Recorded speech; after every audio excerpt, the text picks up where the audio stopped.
예, 반갑습니다. 우리 로마서 시간입니다. 우리 잠깐 기도하고 시작하겠습니다. 하나님, 이 가운데 임재하여 주소서, 지혜와 계시의 영을 부어 주소서.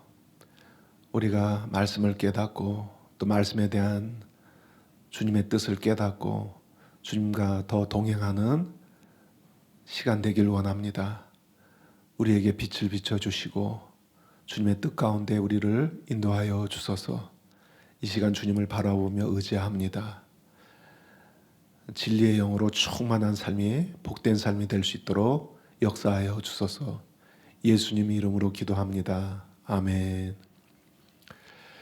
예, 오늘은 로마서 7장 25절 우리 같이 나누도록 하겠습니다. 로마서 7장 24절, 25절 같이 연결해서 우리가 한번 읽어보도록 하겠습니다. 시작. 오라, 나는 공고한 사람이로다. 이 사망의 몸에서 누가 나를 건져내랴. 우리 주 예수 그리스도로 말미암아 하나님께 감사하리로다. 그런즉 내 자신이 마음으로는 하나님의 법을, 육신으로는 죄의 법을 섬기노라.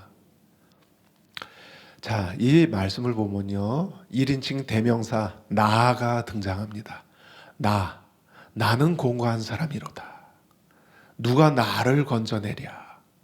예, 내 자신이, 이렇게 나가 등장합니다.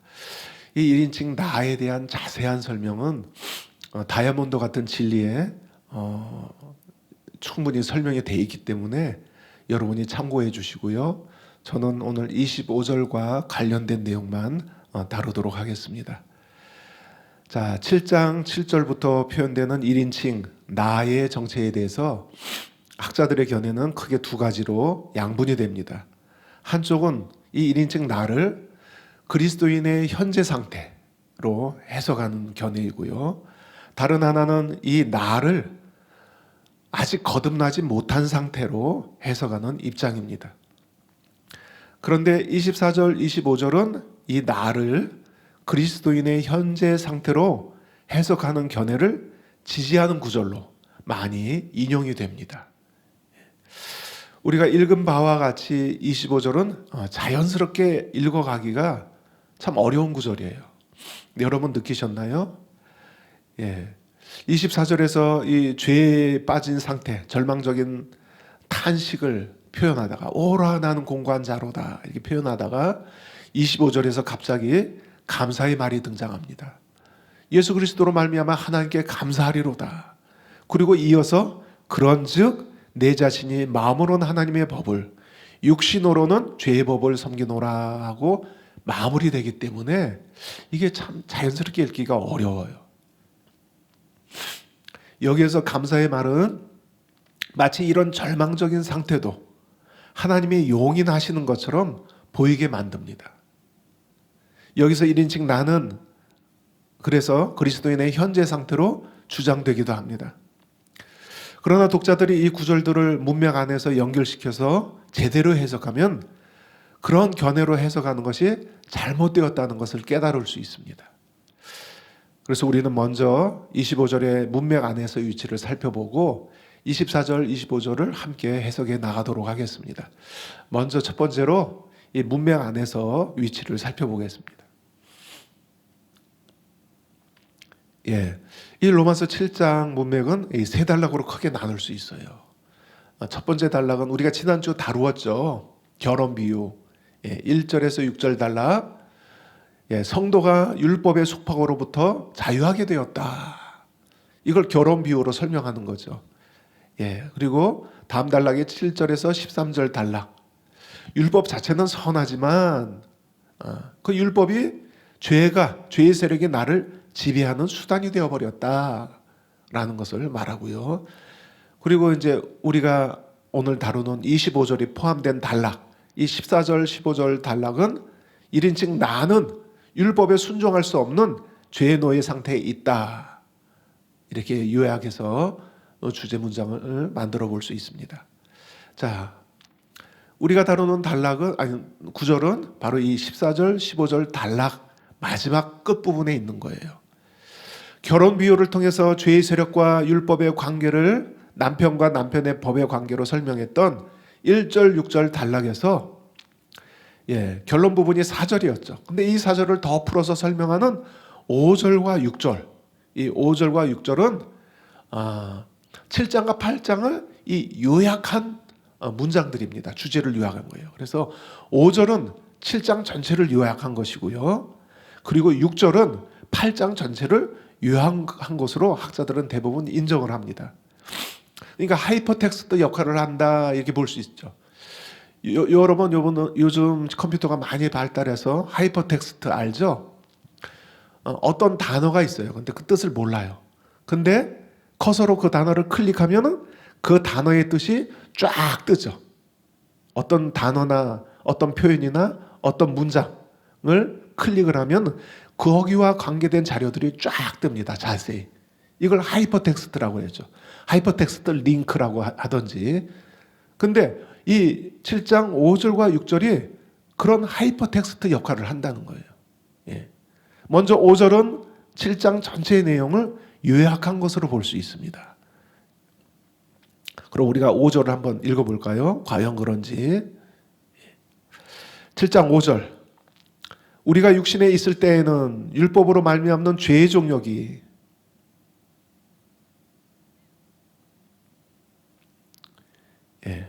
율법으로 말미암는 죄의 종력이 우리 지체 중에 역사하여 우리로 사망을 위하여 열매를 맺게 하였더니.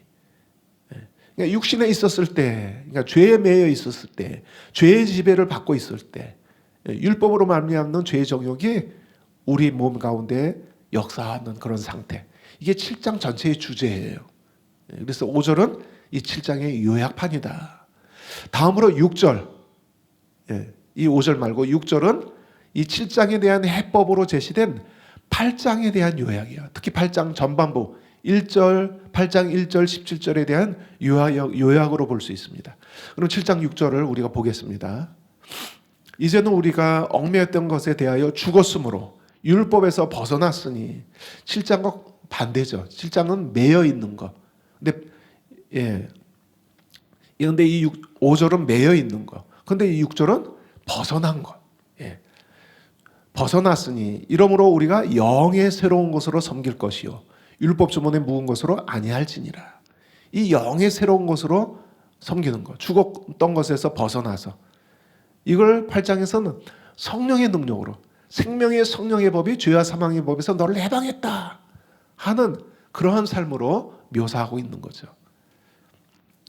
자, 우리가 다루고 있는 25절은 7장 끝에 위치해서 마지막 단락인 14절, 25절 이 단락의 요약이라고, 결론이라고 볼 수 있습니다. 특히 24절에서 1인칭 대명사 나는 죄의 세력에 매여 있는 절망적인 상태를 탄식으로 표현한 거예요. 오라 나는 공고한 자로다. 그리고 이어지는 25절에서는 내가 생각으로는 하나님의 율법을 지키기 원하지만 지킬 능력이 없는 비참한 상태를 요약하는 것으로 7장을 마무리하고 있습니다. 그러니까 오라 나는 공고한 자로다. 이 사망의 몸에서 누가 나를 건져내랴. 24절. 이 공고한 상태, 이 사망의 몸의 이 상태, 이것을 25절에서 뭐라고 표현해요? 생각으로는 율법을 지키기 원하는데 실제로는 지킬 수 없는 무능력함. 그렇게 25절에서 표현하고 있고 7장을 이런 표현으로 마무리 짓고 있는 거예요. 자, 이 문맥 안에서요 24절, 25절의 위치를 우리가 함께 살펴봤습니다. 자, 그러면 이제 우리가 해석으로 들어가겠습니다. 다시 한번 읽고 해석하겠습니다. 7장 24절, 25절. 자, 여러분이 한번 보세요. 이 문장이 자연스러운지 어색한지. 우리가 읽어보겠습니다. 다시 한번 읽어보겠습니다. 오라 나는 공고한 사람이로다. 이 사망의 몸에서 누가 나를 건져내랴. 우리 주 예수 그리스도로 말미암아 하나님께 감사하리로다. 그런즉 내 자신이 마음으로는 하나님의 법을, 육신으로는 죄의 법을 섬기노라. 24절에 오라 나는 공고한 사람이로다.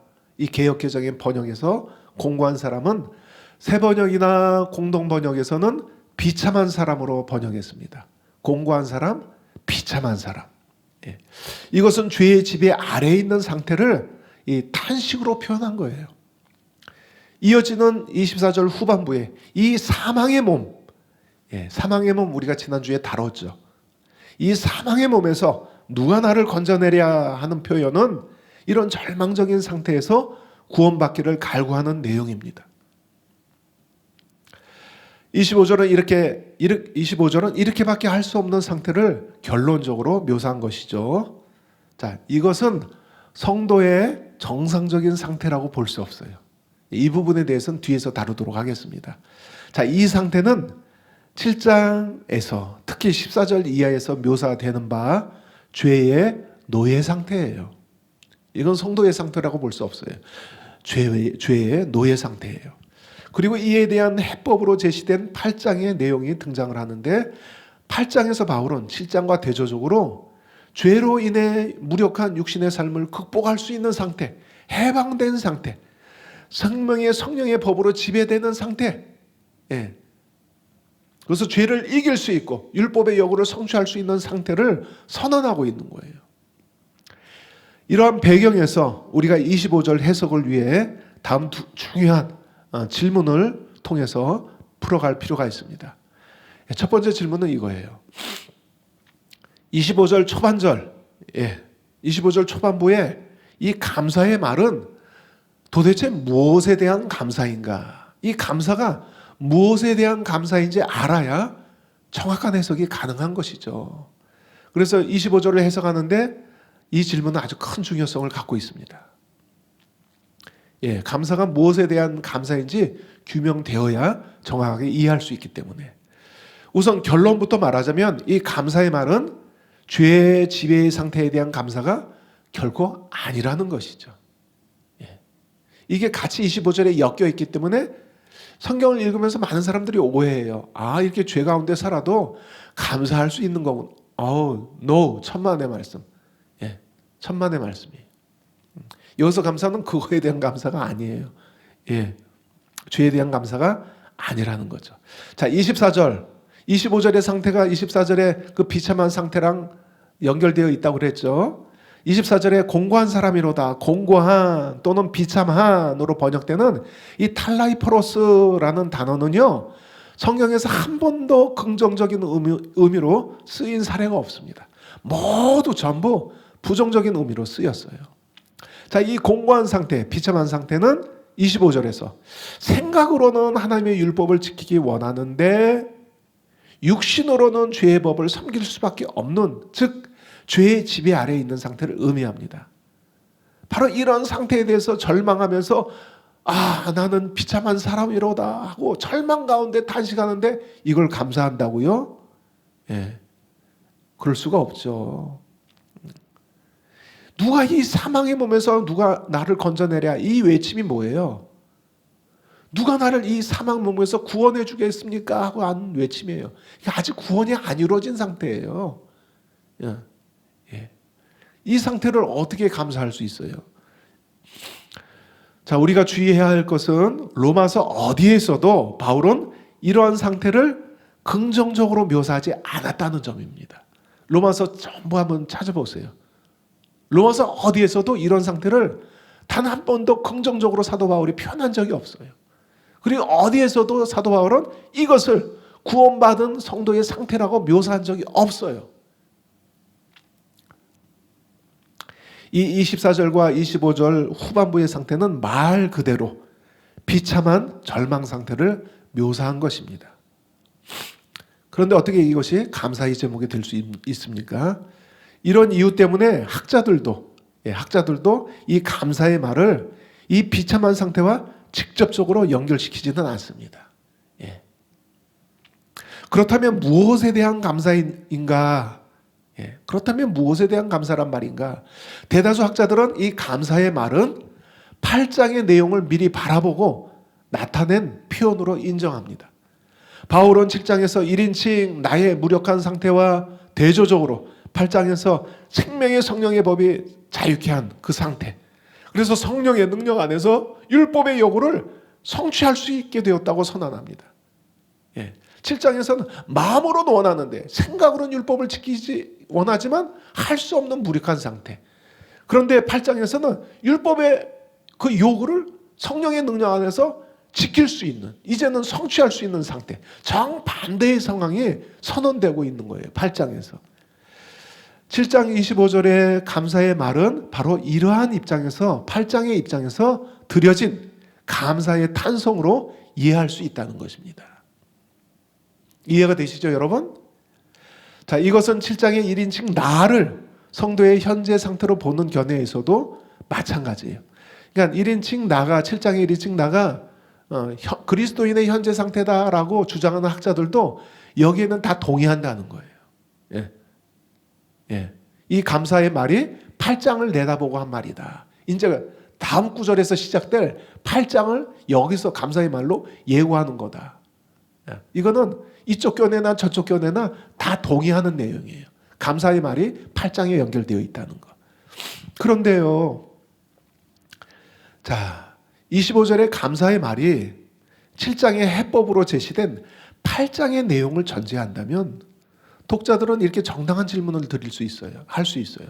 어떻게 7장의 나를 성도인 현재 상태로 볼 수 있는가?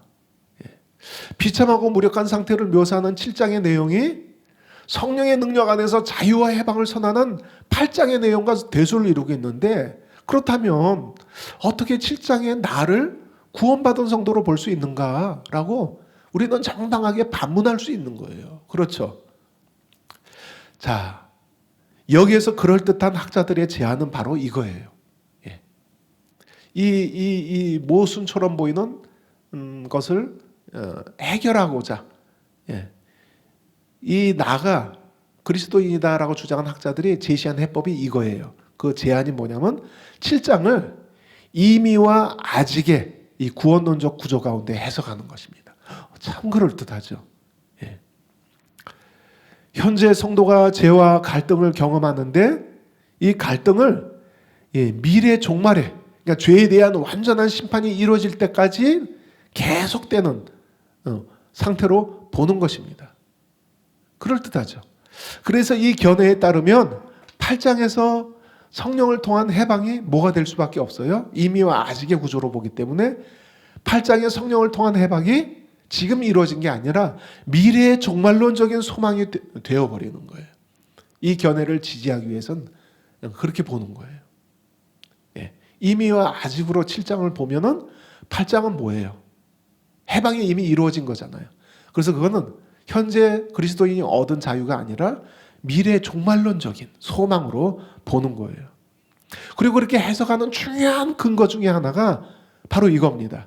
7장 24절 사망의 몸에서 누가 나를 건져내려 할 때 이 사망의 몸을 8장 10절 11절에서 너희의 죽을 몸과 연결시켜서 해석하는 거예요. 예. 자, 그럼 8장 10절 11절 너희의 죽을 몸이 뭔가 한번 보겠습니다. 자, 이게 어느 시점을 말하고 있는지 여러분도 보세요. 같이 한번 읽어보겠습니다. 또 그리스도께서 너희 안에 계시면 이 몸이라는 단어가 나오죠. 몸은 죄로 말미암아 죽은 것이나 영은 의로 말미암아 살아있는 것이라. 예수를 죽은 자 가운데서 살리신 이의 영이 너희 안에 거하시면 그리스도 예수를 죽은 자 가운데서 살리신 이가 너희에 거하시는 그의 영으로 말미암아 너희 죽을 몸도 살리시리라. 예. 이게 언제 얘기하는 거예요? 미래 종말 부활의 때를 얘기하는 거예요. 그렇죠? 여기 죽을 몸이 등장하죠. 죽을 몸을 살리시리라. 부활 때. 실제로 이 10절의 몸과 11절의 죽을 몸은 미래 부활의 시점과 연결되어 있습니다.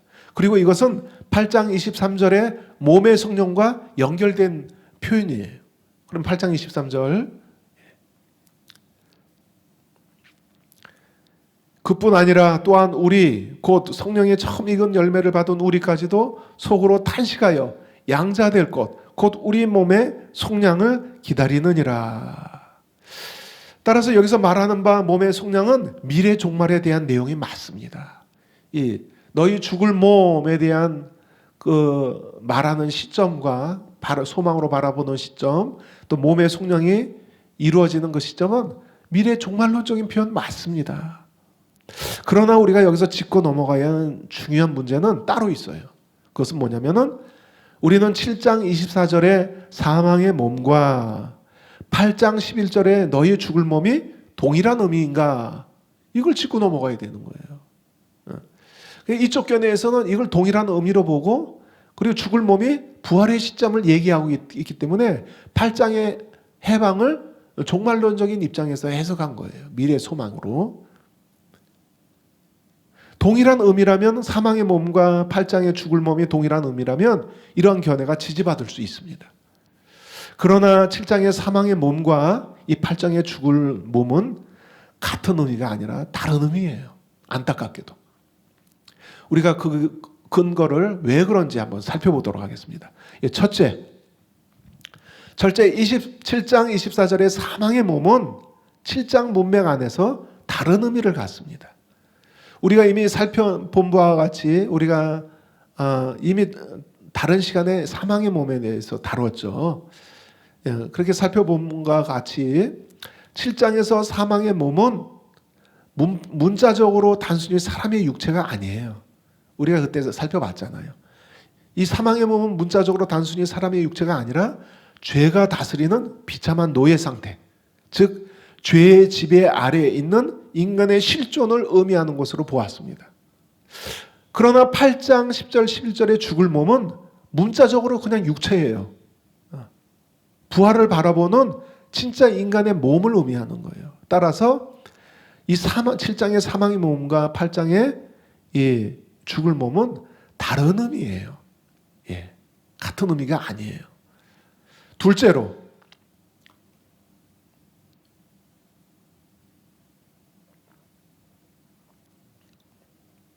(7장의) 사망의 몸과 (8장의) 죽을 몸은 서로 다른 용어, 다른 표현을 사용하고 있어요. 7장의 이 사망의 몸에서 사망, 따나토스라는 명사를 사용하지만 이 8장 11절에서 죽을 몸은 죽을 혹은 죽어야 하는 또는 죽을 운명인 이 의미를 가진 형용사 뜨네타를 사용하고 있습니다. 그리고 7장의 이 사망의 몸은 단수예요. 단수. 그러나 8장의 너희 죽을 몸은 복수예요. 즉 너의 죽을 몸들입니다. 직역하면. 여기서 너희 할 때 너희는 물론 그리스도인들이죠. 그래서 이 복수의 표현은 구체적으로 성도의 육체들, 부활할 육체들, 부활의 소망을 기다리는 진짜 문자적으로 육체들을 가리키는 거예요. 이 복수 표현이. 너희 죽을 몸들.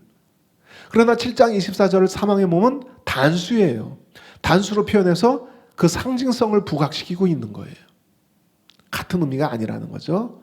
그래서 만일 바울이 8장에서도 7장의 사망의 몸을 염두에 두었다면 굳이 다른 용어와 단수가 아닌 복수를 사용해서 혼돈을 일으킬 필요가 없다는 거예요. 진짜 같은 것을 의미했다면. 근데 전혀 다른 용어, 또 수도 틀리고 단수, 복수. 그 의미도 문맥 안에서 살펴보니까 다른 의미라는 걸 우리가 확인할 수 있었습니다. 셋째, 우리가 지난 수업 시간에 확인한 것처럼 7장 24절의 사망의 몸은 6장 6절의 죄의 몸과 연결되어 있다는 걸 우리가 살펴봤죠. 이 사망의 몸과 죄의 몸은 동일하게 죄의 지배를 받고 있는 상태를 나타내는 같은 의미인데 6장에서는 이 죄의 몸이 그리스도의 십자가 안에서 이미 죽었다 하고 선포되고 있어요. 죄의 몸이 그리스도의 십자가 안에서 이미 죽었다 하고 바울은 선언하고 있어요. 이것 때문에 동일한 의미를 갖고 있는 사망의 몸을 결코 그리스도인의 현재 상태로 볼 수 없다는 것입니다. 그렇죠. 그러므로 7장 사망의 몸과 8장의 죽을 몸은 죽을 몸을 동일한 의미로 보고 이미와 아직의 구조로 이해하는 견해는 성립될 수 없습니다. 다른 의미이기 때문에. 이 견해는 성립될 수 없어요. 다시 말해서 7장의 나를 이미 구원받은 그리스도인이지만 8장에서 성령을 통한 해방과 율법 성취는 미래의 소망이기 때문에 아직의 구원으로 해석하는 견해는 성립될 수 없다는 거예요. 그리고 앞에 7장 문맥 구조에서 살펴보았듯이 7장은 7장 5절에서 요약된 것처럼 죄로 인해 율법에 대해 무력한 상태, 죄의 노예 상태를 묘사한 것이기 때문에 임의와 아직의 구원론적 구조를 적용시킬 수 없다는 거예요. 이거는 단순히 성도가 죄와 갈등하고 싸우는 상태를 묘사한 게 아니에요. 이거는 죄의 노예 상태를 의미한 거예요. 게다가 더욱이 25절에 이 표현, 이 감사의 표현. 그러나 하나님께 감사하리로다. 그러나 하나님께 감사하리로다.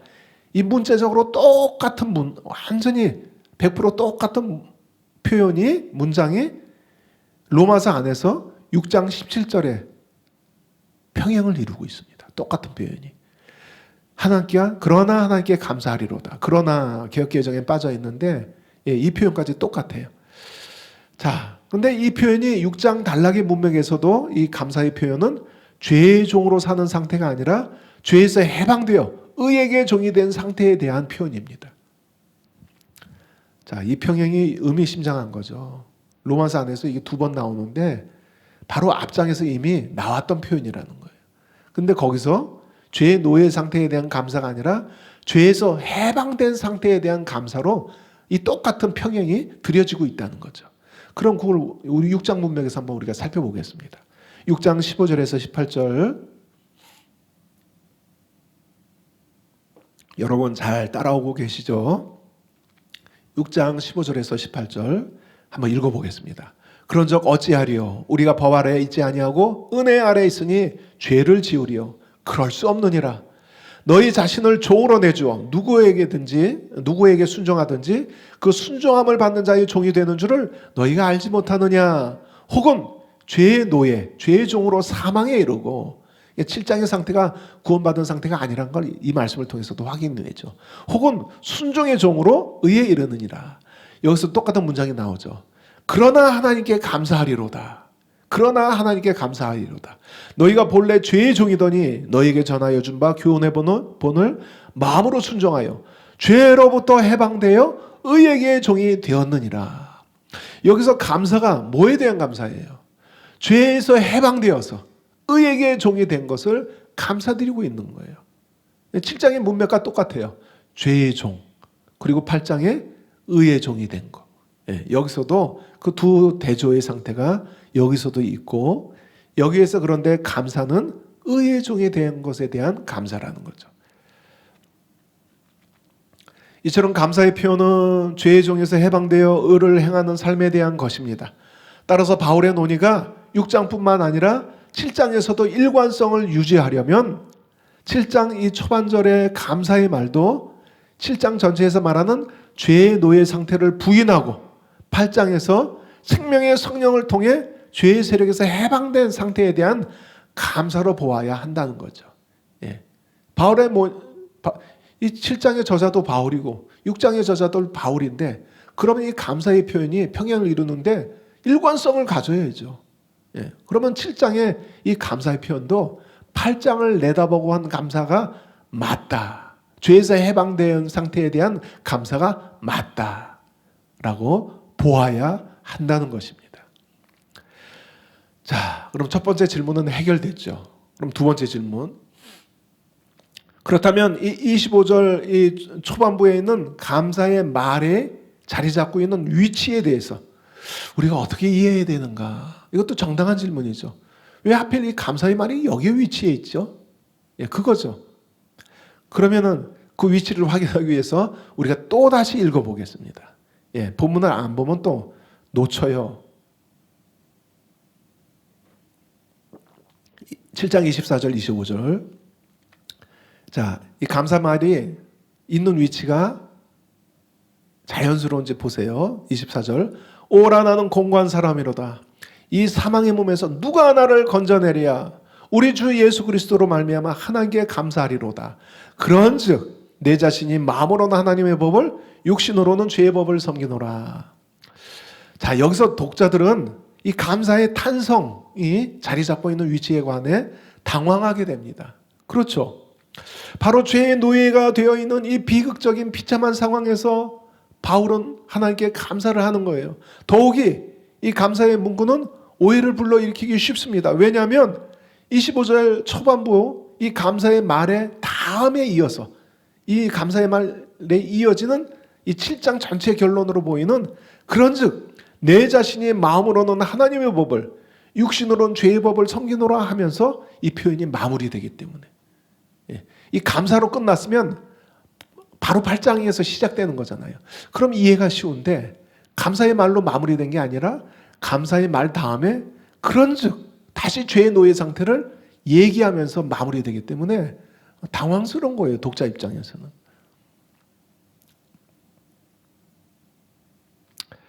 자, 바로 이 표현 때문에 많은 신자들이 죄 가운데 사는 자신의 삶을 합리화시키고 있습니다.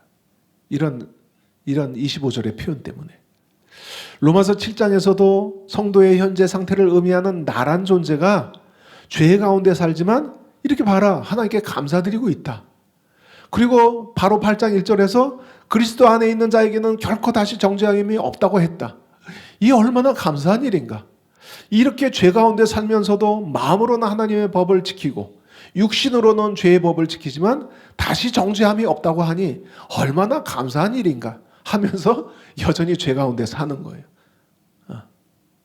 그래서 여러분, 우리가 성경을 해석하지 않고 그냥 읽으면 이렇게 잘못될 수 있습니다. 이렇게 살면 어떻게 돼요? 지옥에 가는 거예요. 예.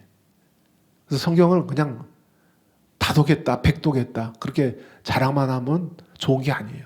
성경은 반드시 해석되어져야 돼요. 자, 그럼에도 불구하고 이런 위치에도 불구하고 이 감사의 표현의 위치 때문에 그동안 바울이 로마서 전체 문명 안에서 강조한 것을 뒤집어 버리는 것은 옳지 않습니다. 그렇죠. 이 위치 때문에, 이 단 하나의 위치 때문에 로마서 전체에서 바울이 그렇게 외치고 강조했던 강조점을 다 뒤져버릴 수는 없다는 거예요. 바로 전장에서 사도 바울이 방금 전까지 뭐라고 말했어요? 6장 1절 2절 같이 한번 읽어보겠습니다. 그런즉 우리가 무슨 말을 하리요? 은혜를 더하게 하려고 죄에 거하겠느냐? 뭐라고 말했어요? 그럴 수 없느니라. 죄에 대하여 죽은 우리가 어찌 그 가운데 더 살리요? 이게 오라 공관자로다가 얼마나 반대 상황이에요. 죄에 노예된 상태랑 얼마나 달라요. 그럴 수 없느니라 하잖아요. 죄에 대해 죽은 우리가 어찌 그 가운데 살리요? 예. 그리고 6장 15절 16절 읽어보겠습니다. 그런즉 어찌하리요? 우리가 법 아래에 있지 아니하고 은혜 아래에 있으니 죄를 지으리요? 죄를 지으리요? 그럴 수 없느니라. 너희 자신을 종으로 내주어 누구에게 순종하든지 그 순종함을 받는 자의 종이 되는 줄을 너희가 알지 못하느냐? 혹은 죄의 종으로 어떻게 된다고요? 죄의 노예 상태는 어떻게 된다고요? 사망에 이르고 혹은 순종의 종으로 의에 이르느니라. 방금 전까지 이렇게 말했는데 단순히 이 위치 때문에 이 말을 다 뒤집는다고요? 그럴 수는 없죠. 그럴 수 없느니라. 예. 그렇다면 우리는 이렇게 질문할 수 있습니다. 그렇다면 24절, 25절이 죄 아래 비참한 상태를 미워서 한 것이라면 25절의 초반절에 감사의 말이 자리 잡고 있는 이유는 무엇인가 도대체? 왜 바울이 이랬을까? 예. 25절 이 초반부의 감사의 말은 바울이 자신의 논의 가운데 삽입한 구절이에요. 삽입 구절이라는 거예요. 그러니까 삽입한 어떤 설명적인 여담으로 이해해야 한다는 거예요. 그래서 이 25절 초반절의 감사의 감탄사는 일찍이 바울이 6장 16절에서 20절에서 수신자들의 이전 상태를 그러니까 죄의 종으로 사망에 이르는 것으로 설명하는 진술 사이에 삽입한 똑같은 삽입 구절. 예, 아까 평행을 살펴봤죠? 똑같은 하나님께 감사하리로다 하는 표현과 맥을 같이 하는 것으로 볼 수 있다는 거예요. 예, 거기서도 죄의 종으로 사망에 이르는 상태를 보고 반사적으로 하나님께 감사한 거예요. 왜? 지금은 그 상태가 아니기 때문에. 지금은 의의 종이 된 상태이기 때문에 감사한 거예요.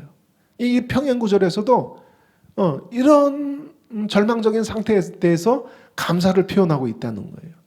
일단 이렇게 이해하고 계속 넘어가겠습니다.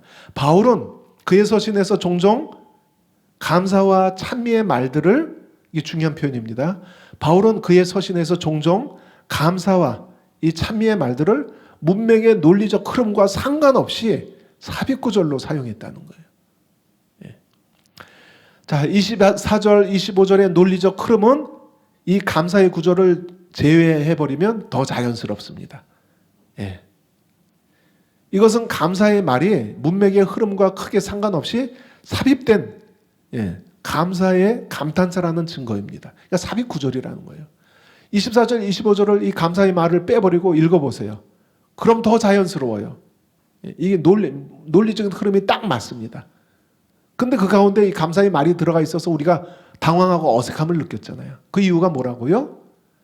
문맥의 논리적인 흐름과 상관없는 삽입 구절이기 때문에 그렇다는 거예요. 이해가 되시죠, 여러분? 바울은 종종 이렇게 썼다는 거예요. 그러나 이 감사의 말은 앞에서 논의한 것처럼 8장의 내용을 예고하고 있는 것입니다. 바로 다음 구절에서 시작되는 이 삽입 구절은 오호라 나는 공관자로다, 이 사망의 몸에서 누가 나를 건져내랴 하는 절망에 대해서 반사적으로 터져나온 바울의 감사입니다. 왜? 지금은 해방되었기 때문에. 지금은 해방되었기 때문에 여기에 대해서 반사적으로 바울의 심령 안에서 터져나온 감사의 말이에요. 그리고 이 감사의 말의 근거는 바로 8장의 내용과 연결되는 거예요. 다음 구절부터 시작되는. 이 삽입 구절로 보이는 이 구절을 제외하고 24절을 바로 이어서 연결하면 이해가 쉽습니다. 그러면 우리가 이 감사의 말을 가로치고 무시해버리고 연결시켜서 읽어볼까요? 예. 오라 나는 공고한 사람이로다. 이 사망의 몸에서 누가 나를 건져내랴 하고 감사의 말을 빼버리고 그런즉 내 자신이 마음으로는 하나님의 법을 육신으로는 죄의 법을 섬기노라. 이게 논리적인 흐름이에요. 이해가 되시죠? 바울은 그의 서신에서 예수님이나 하나님이 나올 때 또는 그의 구속을 표현할 때 그런 내용이 나오면 문맥의 논리적인 흐름과 크게 상관없이 감사와 찬양을 올리는 특성을 보여줍니다. 그래서 감사의 구절은 삽입으로 구별을 해야지 문맥의 흐름에 넣어서 같이 엮어서 해석하면 그 의미를 오해할 수 있습니다. 마치 이런 죄에 대한 상태에서도 감사를 드릴 수 있다. 이렇게 해석하면 크게 오해한 거예요. 예. 반사적으로 드린 삽입 구절이라는 거예요. 이 문맥의 흐름에 논리적 흐름과 상관없는 그 예를 한번 로마서 9장에서 한번 찾아보겠습니다. 로마서 9장 5절에서도 이 감사의 말이, 이 찬양의 말이 나와요. 근데 이게 이 문맥 안에서 논리적 흐름과 상관없어요. 한번 읽어보겠습니다. 1절부터 읽어보겠습니다. 조금 길지만 우리가 문맥의 내용을 파악해야 되기 때문에 자, 1절, 2절 내가 그리스도 안에서 참말을 하고 거짓말을 아니하노라. 나에게 큰 근심이 있는 것과 지금 굉장히 어두운 어조로 말하고 있는 거죠. 큰 근심이 있는 것과 마음에 그치지 않는 고통이 있는 것을 내 양심이 성령 안에서 나와 더불어 증언하나니 나의 형제 곧 고륙의 친척을 위하여 내 자신이 저주를 받아 그리스도에게서 끊어질지라도 원하는 바로다. 그들은 이스라엘 사람이라 그들에게는 양자됨과 영광과 언약들과 율법을 세우신 것과 예배와 약속들이 있고 조상들도 그의 것이고 육신으로 하면 그리스도가 그들에게서 나셨다 하고 바로 6절 그러나로 넘어가면 논리적인 흐름이 맞아요. 근데 그리스도가 그들에게 나셨다. 이 그리스도나 하나님에 대한 표현 또 구속에 대한 표현이 나오면 바울이 문맥의 흐름을 무시하고 종종 찬미나 감사를 드렸다고 표현했죠. 바로 그거예요. 그리스도가 그들에게 나셨으니 하고 6절로 이어질 수도 있는데 여기서 또 찬미를 드려요. 그들에게 나셨으니 그는 만물 위에 계셔서 세세히 찬양을 받으실 하나님이시니라. 아멘. 이 논리적 흐름과 상관없이 찬양을 한번 드리고 다음으로 넘어가는 거예요. 그러나 하나님의 말씀이 폐하여진 것 같지 않도다. 이 찬미를 이 6절과 연결시키면 어색하죠? 안 맞죠? 왜? 삽입된 찬양 구절이기 때문에. 예. 자, 이 단락은 바울이 비장하고 아픈 마음으로 이어가는 내용입니다. 그런데 중간에 하나님을, 이 아픈 마음을 토로하고 있는데 중간에 오히려 하나님을 찬양하고 있습니다. 그래서 이 찬양의 문구는 문맥의 논리적 흐름을 단절시키는 것처럼 보이고 생략이 되어도 이 논리적 흐름에 영향을 주지 않습니다. 그리고 이러한 특성은 7장에서 오라 나는 공관자로다 탄식하는 문맥에서 난데없이 하나님께 감사드리는 내용과 일치하는 거예요. 이런 특성들이. 이제 이해가 되시죠, 여러분? 예. 이처럼 감사 문구는 문맥의 흐름에서 어느 정도 독립적인 삽입구절로 보면 이해가 됩니다. 이처럼 바울의 문체에서 감사와 찬양의 문구는 문맥의 논리적 흐름과 상관없이 하나의 특정 구절과만 연결되어서 그 구절에 대한 반사적인 감사를 드리는 것으로 표현될 수 있다는 것이죠. 예, 다음으로 25절 초반부 감사의 탄성의 다음으로 이어지는 25절 후반부는 그런즉 아라온이라는 두 개의 접속사로 시작합니다. 그런즉. 예. 자, 이 그런즉은 이 감사의 말에 연결된 게 아니에요. 예, 이게 삽입구절이라고 그랬죠. 그런즉 이건 또 따로 그러므로 하는 게, 그러므로 시작하는 건 뭐예요? 앞 단락에 대한 결론 부분이라는 거죠. 또는 요약 부분이라는 거죠. 예. 그래서 이 그런즉 이 표현은 25절 감사의 말 초반부와 상관없이 25절이 포함되어 있는 전체 단락 14절, 24절 단락에 논의했던 것의 요약이라는 거예요. 결론이라는 거예요. 그러므로 그런즉. 그래서 프랭크 틸만은 다음과 같이 아주 옳게 주장을 합니다. 그 다음에 문구 25절 후반부는 구원에 대해 하나님께 감사하는 25절 초반부의 표현이 8장에서 나오는 하나님 구원에 대한 더 상세한 논의를 예상한 짧은 외침이었음을 분명히 보여준다. 로마서에서 그런즉이라는 문구는 때때로 여담이 나온 후 논의를 다시 원래 궤도에 가져다 놓고 때때로 앞에 나온 논의의 요약을 표시한다. 이처럼 프랭크 틸만에 의하면 이 그런즉이라는 문구는 앞선 논의의 요약에 사용될 뿐만 아니라 때때로 삽입이나 어떤 여담이 나온 후 다시 그 논의를 제자리로 돌려놓는 거, 돌려놓는 역할을 한다는 거죠. 정리하자면 25절 초반절의 감사 문구는 지금 절망적이고 비참한 상태에서 해방을 선언하는 8장 전반부의 내용을 예고하기 위해 삽입된 것이고, 그리고 그런즉으로 시작하는 25절의 이 후반부는 14절, 24절 전체 단락의 논의를 요약하고 있는 결론이라고 볼 수 있습니다. 예. 그래서 25절 초반부는 찬미나 감사를 드리는 문맥의 흐름과 상관없이 어떤 특정 논의와 연결되어서 감사를 드리는 삽입구절이고, 이 25절 그런즉은 14절 전체, 14절부터 25절 전체 단락에 대한 결론이라는 거죠. 그런 구분을 지금 하고 있는 거예요. 여러분 이해가 되시죠? 그렇다면은 이 25절 초반부의 감사의 말은 25절 후반부의 이 결론과 연결해서 해석해야 할 필요가 없는 것입니다. 즉 이 감사의 탄성이 죄의 지배에 있는 비참한 상태를 합리화시켜주는 문구가 전혀 아니라는 말입니다. 이해가 되시죠, 여러분? 따라서 7장 25절의 감사의 문구는 24절의 탄식과 절망에 대한 바울 자신의 감사적인, 반사적인 감사의 말로서 이루어진 삽입 구절이기 때문에, 그리고 이것이 이제 다음 구절에서 곧바로 이어질 8장의 내용을 염두에 둔 것이기 때문에 이 25절 후반부의 육신의 매인 상태를 합리화시키는 표현이 아니라는 것을 우리는 살펴보았습니다.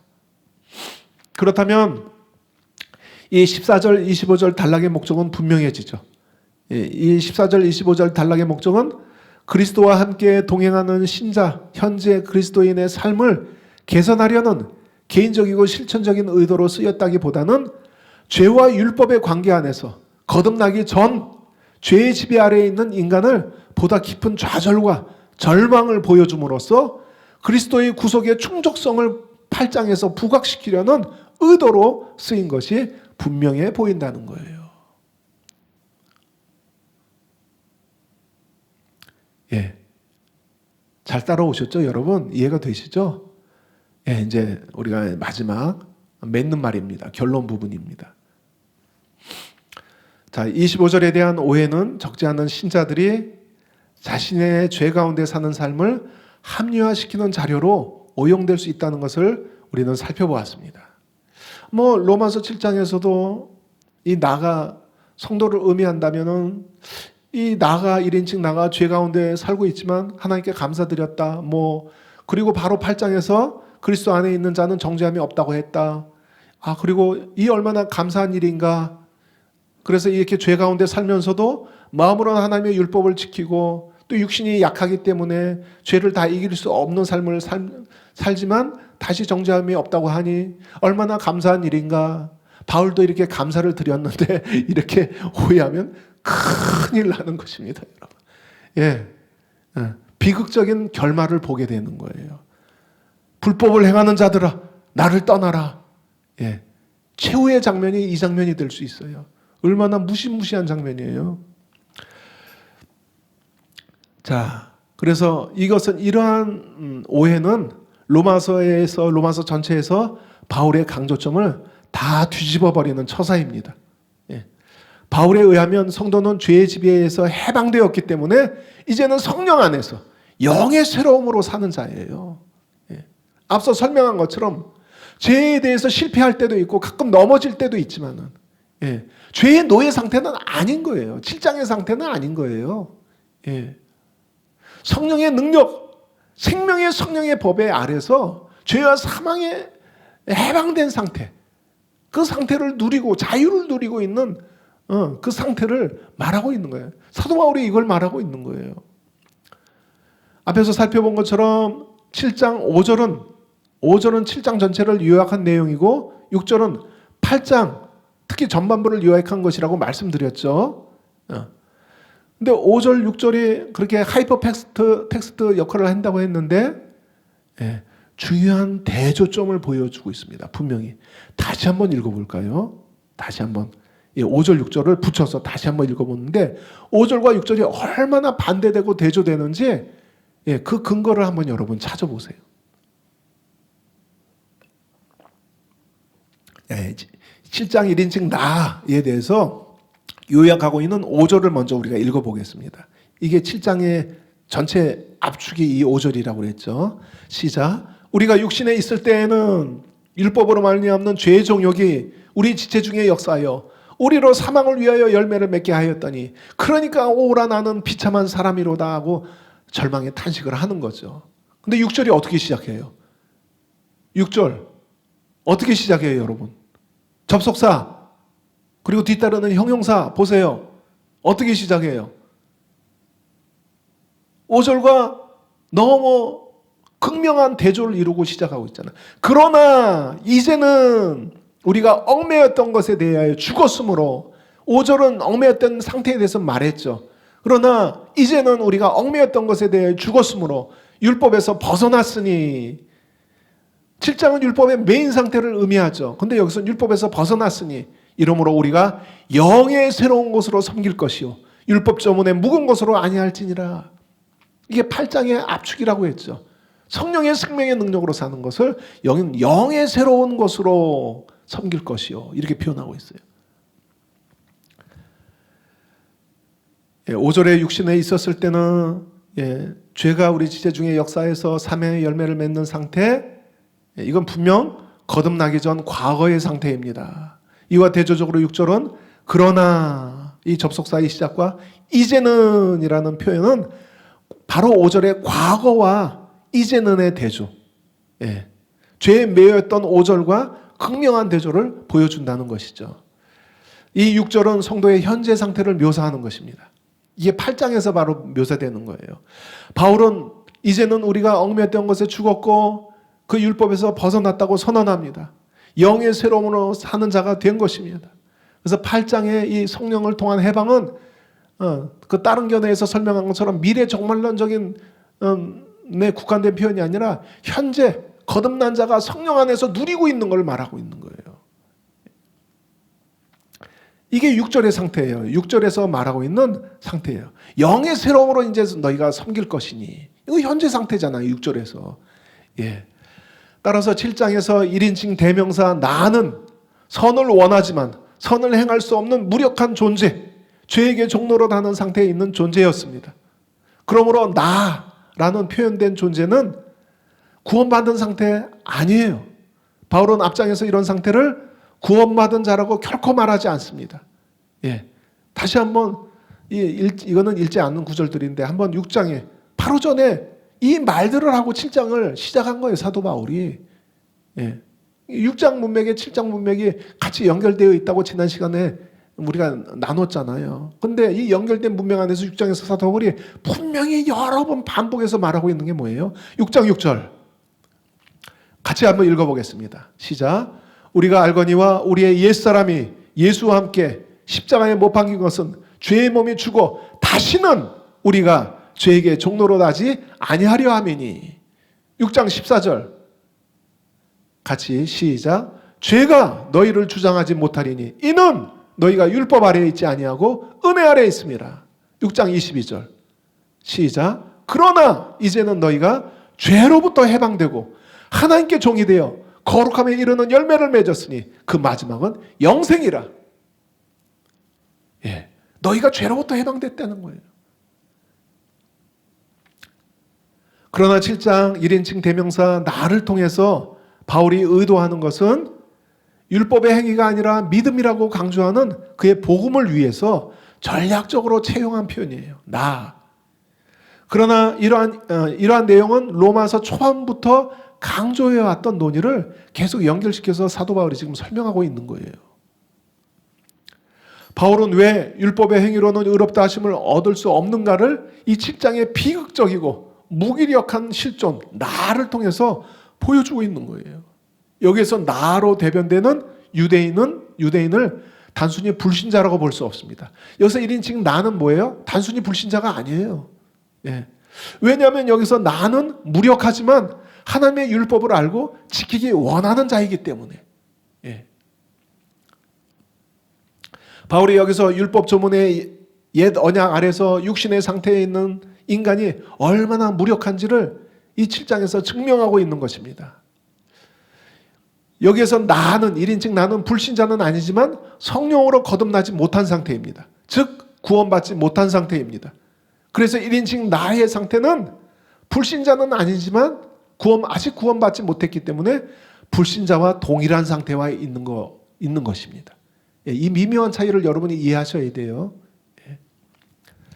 자, 로마서 초반에 바울은 유대인이 율법의 지식을 소유하고 율법을 자랑하면서도 율법을 지키지 않는 것을 비판한 그 상태. 그래서 불신 이방인들과 다를 바가 없는 상태를 이 7장에서는 나라는 1인칭 대명사를 통해서 묘사하고 있는 것입니다. 물론 유대인이 하나님 앞에서 인류의 대표성을 갖고 있기 때문에 모든 인류의 상태가 1인칭 나라는 표현 안에 포함되어 있다고 우리는 볼 수 있습니다. 그리고 우리는 이 7장을 구원받기 전과 구원받은 후의 관점으로만 자꾸 보려고 하면은 이렇게 반문을 할 수 있어요. 7장은 우리의 구원받기 전 과거 상태인데 지금 구원받은 나와 무슨 상관이 있단 말인가? 라고 반문할 수 있습니다. 그런데 이것은 바울의 의도를 놓치고 있는 거예요. 예. 이게 학자들은 자꾸 구원받기 전이다, 후다 이 논점에 막 매여 있는데 바울은 지금 그 논점을 얘기하고 있는 게 아니에요. 바울의 관심사는 그거 아니에요. 예. 학자들은 자꾸 거기에 대해서 막 집중해서 논의하는데 바울은 학자들의 관심사하고 아무 상관없습니다. 예. 바울은 그 논의에 별로 신경을 안 쓰고 있어요. 바울의 의도는 율법의 행위가 구원을 주지 못하고 믿음을 통해서만 칭의의 구원이 성취된다는 것을 보여주는 데 있습니다. 과거의 구원을 경험했어도 현재 율법으로 돌아가서 육신에 속한 삶을 다시 살 수 있는 갈라디아 성도들에게 바울은 동일하게 경고했어요. 예. 이게 왜 성도의 과거 상태인데 왜 이걸 얘기하나? 다시 돌아갈 수 있는 위험성 때문에, 율법의 행위로 다시 돌아갈 수 있는 거짓 교사들이 자꾸 율법으로 돌아오라 하기 때문에, 성도가 성령 안에서 해방을 누리고 있는데 다시 육신의 메인 상태로 돌아갈 수 있기 때문에, 이거를 그 비참한 상태를 보여주는 거예요. 이런 데 돌아가겠다고 하는 거예요. 이 바울의 의도는 그거예요. 우리의 자유는 율법이 아니라 믿음을 통한 성령의 역사입니다. 어리석게 그런데 왜 다시 율법의 행위를 의지하려고 하느냐? 이런 경계의 마음으로 바울은 7장을 통해 육신에 속한 삶으로 의에 이루고자 하는 것이 얼마나 어리석은 것인가를 보여주고 있는 거예요. 여러분, 7장의 1인칭 나는 불신자가 아니었습니다. 오늘날도 불신자는 아니지만 7장의 1인칭 나처럼 죄 가운데 사는 신자가 너무나도 많습니다. 교회 다니면서도 나는 죄를 이길 수 없어 라고 오라 나는 공관자로다 탄식한다면 그는 24절, 25절의 상태에 있는 것이 맞습니다. 그래서 우리는 우리 자신을 점검해 봐야 되는 거예요. 진짜 내가 죄를 회개하고 예수님을 구주일 뿐만 아니라 나의 왕으로 영접했는가? 진짜 나는 거듭난 자인가? 거듭난 자도 죄에 대해서 넘어질 수 있고 실패할 수도 있고 죄와의 싸움이 힘겹게 느껴질 수도 있어요. 그러나 죄의 노예는 아닙니다. 나는 결코 죄를 이길 수 없어 라고 불신자는 아니지만 고백한다면 그는 오라 나는 비참한 사람이로다 그 고백의 상태와 동일한 자입니다. 그리고 과거에 거듭나는 구원을 이미 경험했으면서도 육신에 속한 자로 계속 살면은 7장에 나와 동일한 상태로 회귀될 수 있다는 것을 경고하는 거예요, 바울은. 왜냐하면 한 번 구원은 영원한 구원이 아니기 때문에, 다시 돌아갈 수 있기 때문에, 갈라디아 교인들한테 경고한 것처럼 다시 육신의 상태로 돌아갈 수 있어요. 그래서 그 가운데 지속적으로 살다 보면 구원을 상실할 수 있어요. 그러다 보면 다시 그 1인칭 나의 상태로 회귀할 수 있는 거예요. 이거를 경고하고 있는 것입니다. 그래서 여러분, 우리는 7장의 상태가 거듭난 우리의 상태가 아니지만 이게 전혀 우리에게 의미 없는 상태가 아니라는 것이죠. 이거를 8장에서 사도 바울은 설명합니다. 육신대로 살면 너희 누구예요? 거듭난 그리스도인들, 로마 신자들이에요. 육신대로 살면 너희가 반드시 죽을 것이로되 영으로서 몸의 행실을 주면 살리라. 그래서 7장은 우리의 상태는 아니지만 우리와 무관한 상태도 아닌 거예요.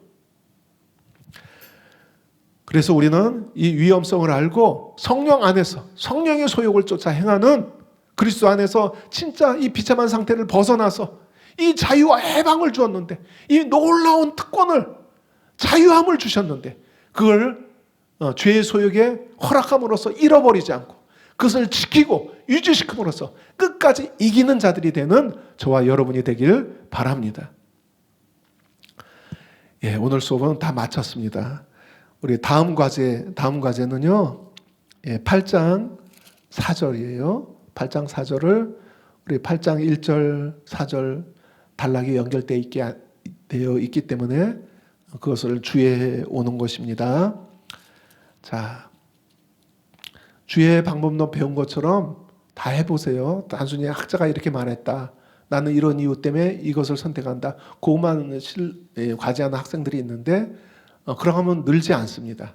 주의 방법론에 의해서 다 찾아보셔야 돼요. 연습을 하셔야 돼요. 그래서 4절입니다. 자, 기도하고 마치도록 하겠습니다. 하나님, 우리에게 자유함을 주신 주님을 찬양합니다.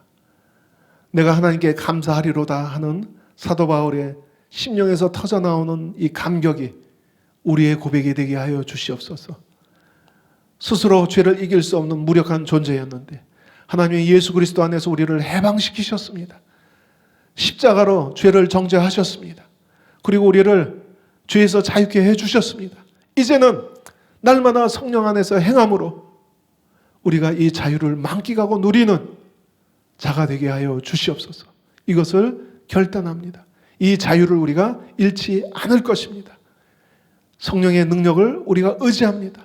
우리의 연약함을 도우시는 성령의 은혜를 의지합니다. 그래서 주님의 그 피 흘리심의 대가가 우리한테 헛되게 되지 않도록 우리가 계속 결단하면서 나가길 원합니다. 감사드리며 예수님의 이름으로 기도합니다. 아멘.